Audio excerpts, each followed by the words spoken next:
Leitura Guiada, um programa da Primeira Igreja Batista em Botafogo. Este é seu encontro diário com as Escrituras Sagradas. Acompanhe agora o nosso estudo de hoje.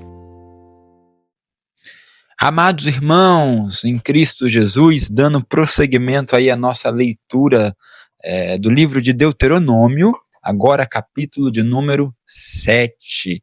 Nós temos aqui o conteúdo dos princípios que foram ensinados aqui na aliança. A gente já viu, então, que o capítulo de número 6, ele fala sobre a natureza desses princípios. A gente viu lá no verso 4 e 5, são os dois versos centrais do capítulo 6, com a oração do Shema Israel, do Ouve, ó Israel, com uma exortação para guardá-los, uma exortação para ser ensinado esse princípio, né?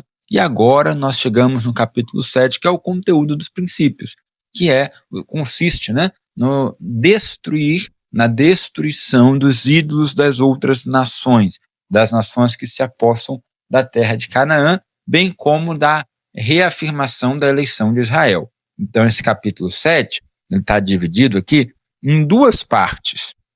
A primeira parte, até o verso de número 11, onde haverá ali uma ordem para destruir as nações, até o verso de número 6, e do verso de número 6 até o verso 11, a reafirmação da eleição de Israel. Essa é a primeira parte. A segunda parte vai do verso 12 até o verso 26, com a promessa de bênçãos pela obediência e, mais uma vez, a ordem para destruir os ídolos das nações. Agora, numa visão geral, esse bloco de capítulos que nós vamos ler, de 7, 8 e 9, nossa leitura diária aqui trata deles em conjunto, capítulo 7, capítulo 8 e capítulo 9, eles falam, os três juntos, de fidelidade, confiança e arrependimento diante de Deus. O capítulo 7 fala sobre a fidelidade a Deus, a ordem, então, para não se ajuntar com as outras nações em idolatria, e o resultado ali da escolha de Israel.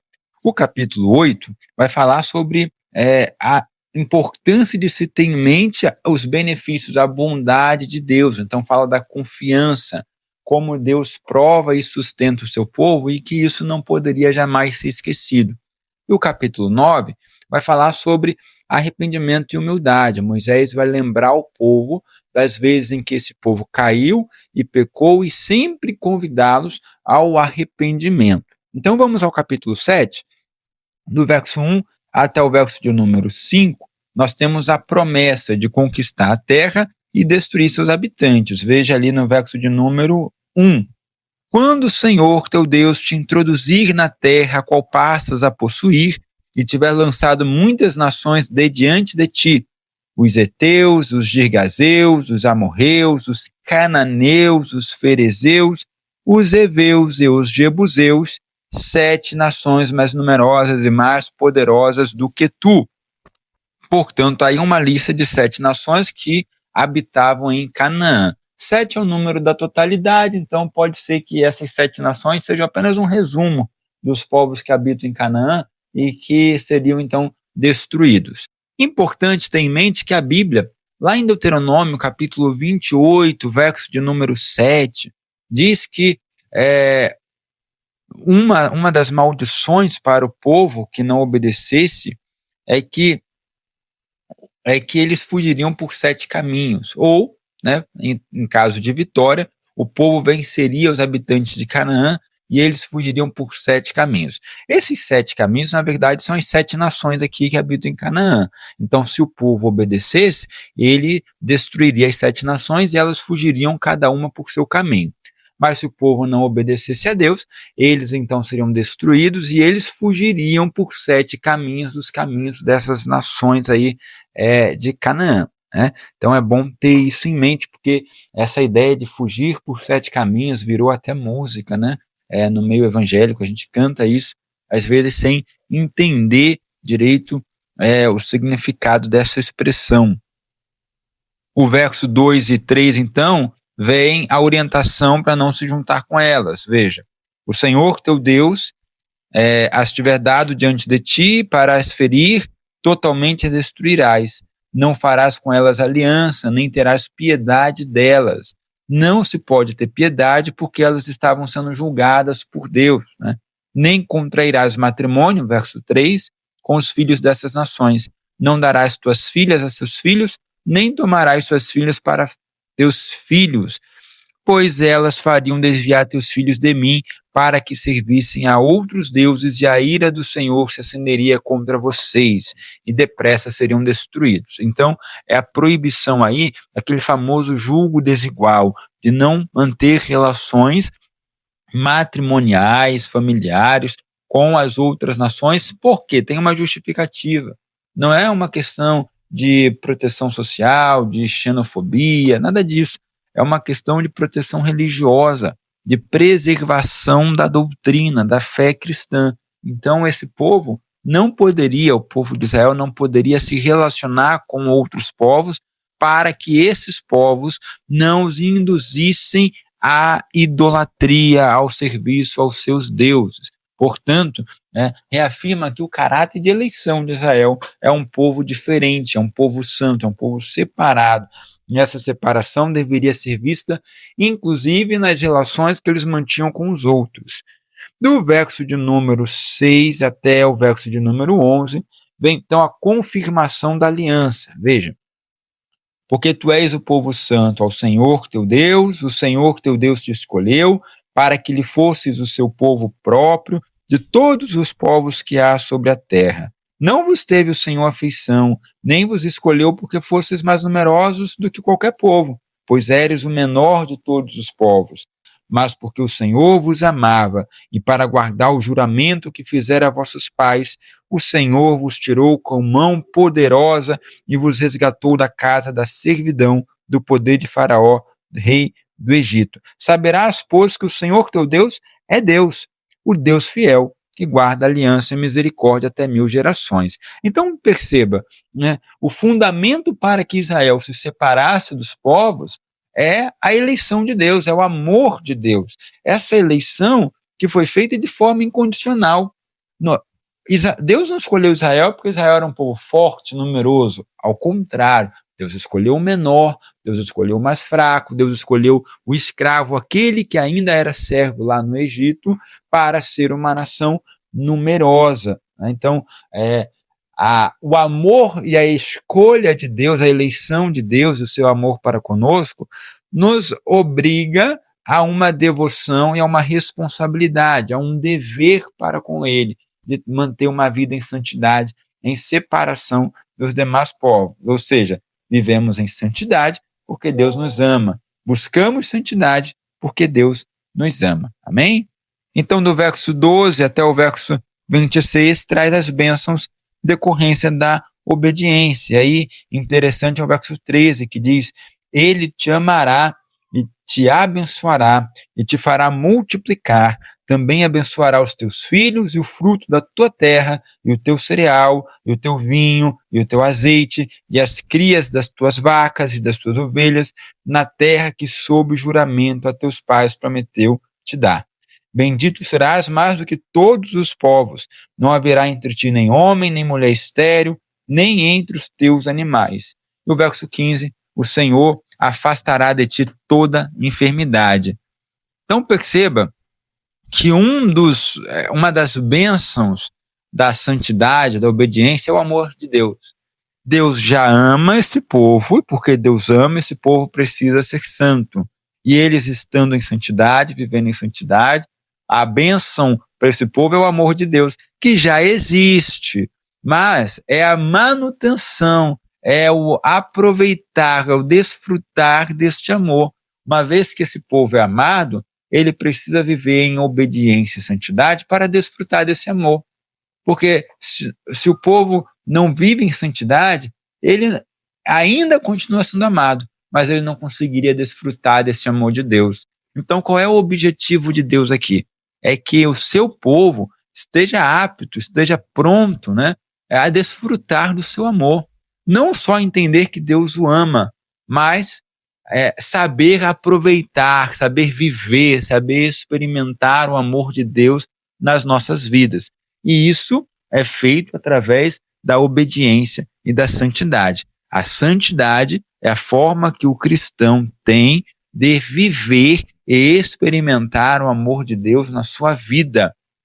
essa santidade viria acompanhada de bênçãos materiais, como a bênção sobre os filhos, a bênção sobre os frutos da terra, uma terra que produz, né?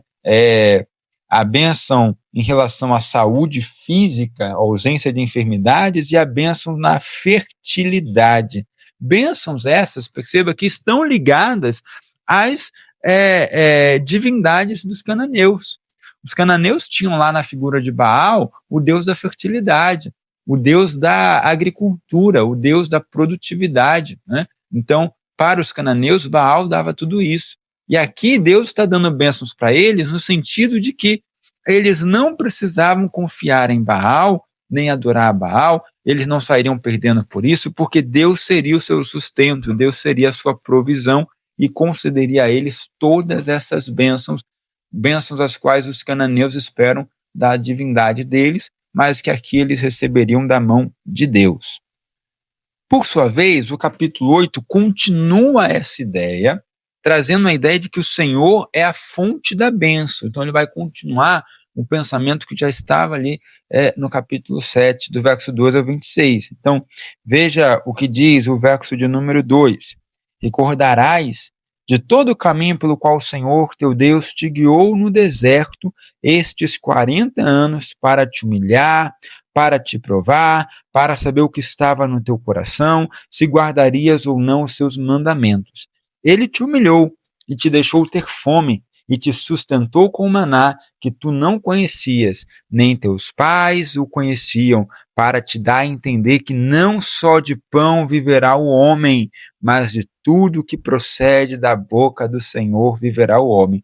Veja, nesse versículo de número 3, que a gente já conhece, recitado por Jesus lá na tentação no deserto, em Mateus capítulo 4. Né?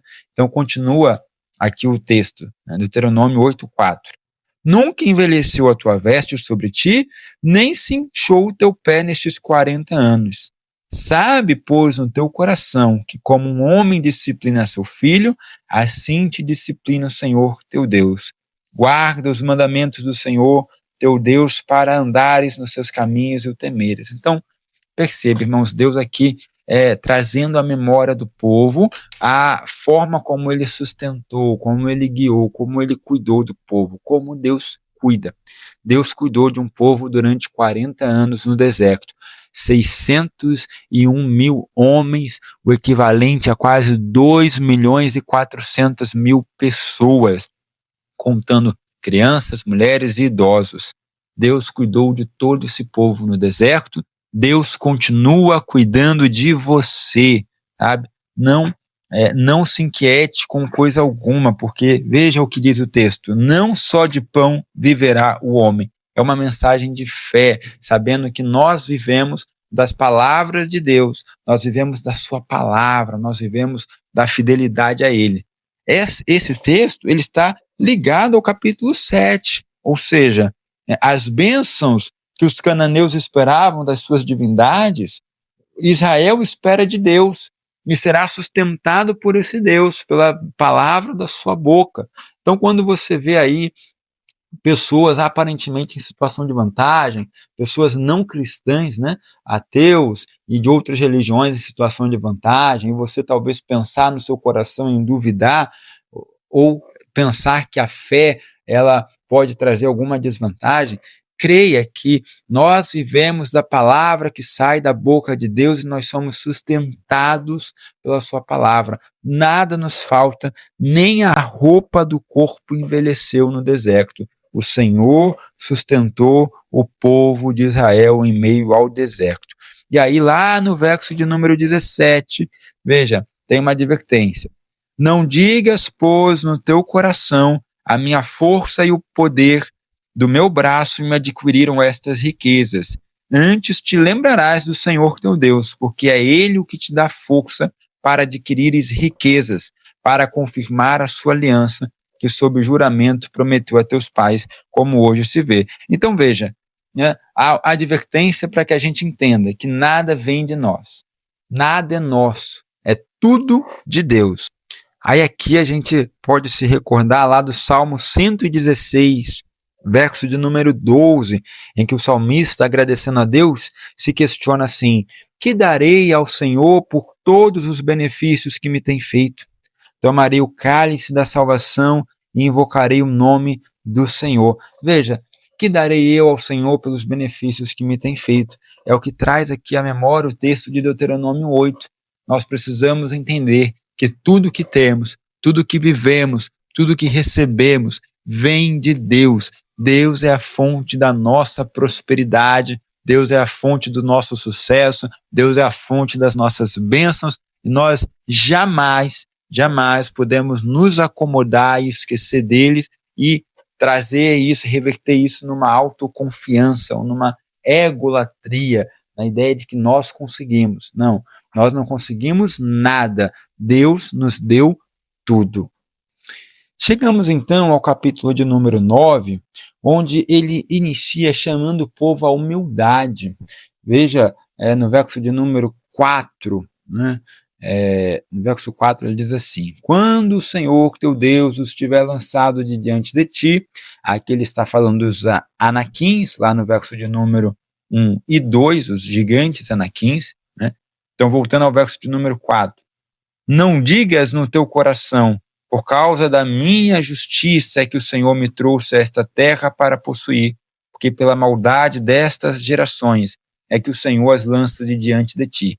Não é por causa da tua justiça, nem pela retitude do teu coração que entras a possuir a sua terra, mas pela maldade destas nações. O Senhor teu Deus as lança de diante de ti. Então, perceba aqui que Israel vai conquistar a terra de Canaã, não porque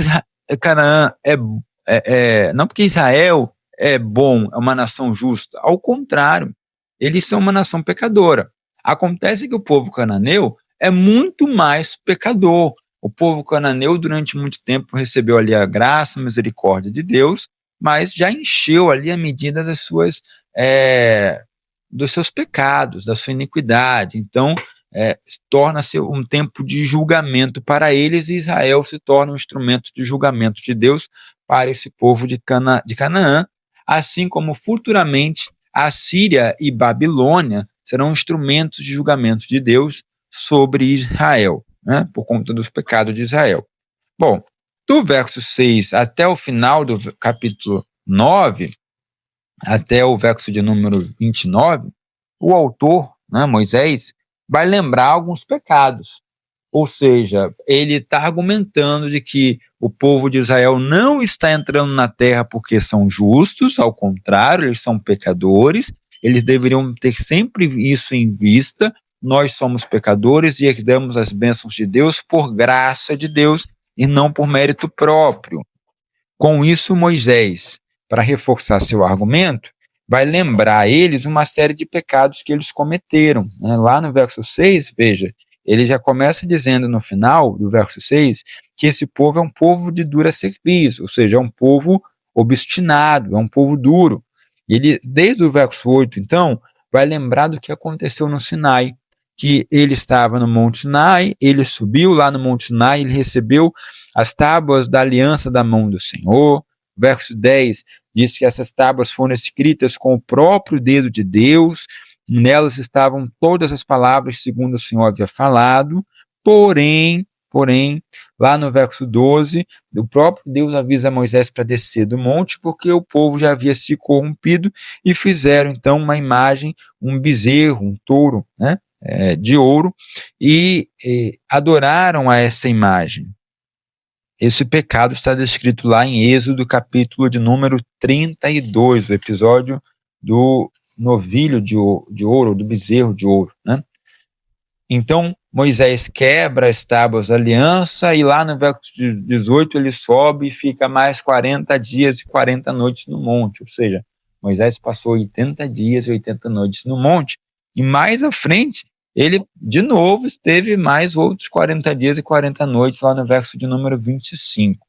Então, além do pecado, né, do bezerro de ouro e da idolatria, veja no verso 22, ele relembra outros pecados.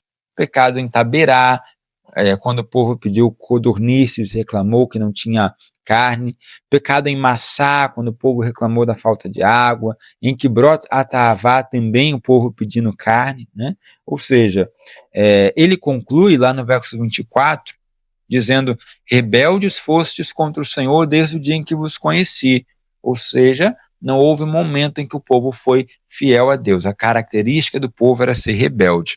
Inclusive, no verso 23, ele lembra o episódio dos espias e da incredulidade. Então, nós temos a ideia aqui de que o povo, Moisés traça um perfil desse povo como um povo obstinado, um povo duro, um povo pecador, que está recebendo as promessas de Deus pela graça, pela misericórdia, pela aliança que Deus fez com Abraão, Isaque e Jacó, e não apenas porque esse povo é fiel. Ele não é fiel.